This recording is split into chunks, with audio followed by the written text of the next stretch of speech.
bus here in Busan. 28 stops down, no? So this is the setup of your bus, almost the same with Seoul. So you have to tap, you have to load your card. Sa likod. Kiara, ito sa likod.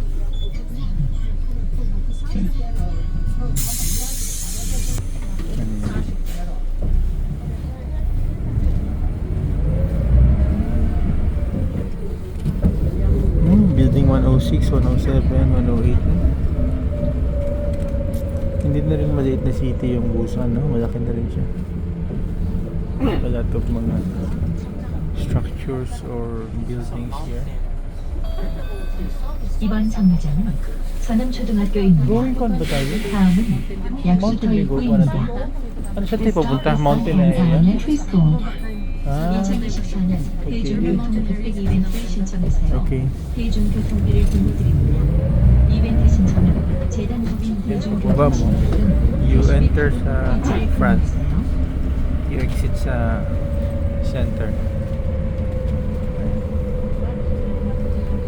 Ito yung mga residential areas na.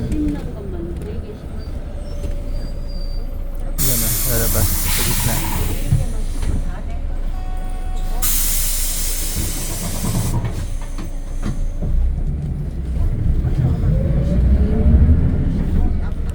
The same also, no, I observe here in Korea, very efficient yung mga taxi nila. Very efficient, mabilis, tsaka fairly reasonable naman yung price. Same as Manila or even cheaper than Manila ata.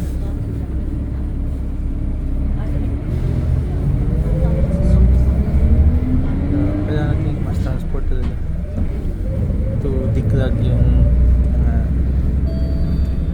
이번 정류장은 약수터 kalsada 입구입니다. natin. We're going up. 다음은 서호 정사입니다. 2024년 1월부터 승객 안전을 위해 보호자 1인당 소아 4인 이상 동반 승차와 소아 단독 승차가 제한됩니다.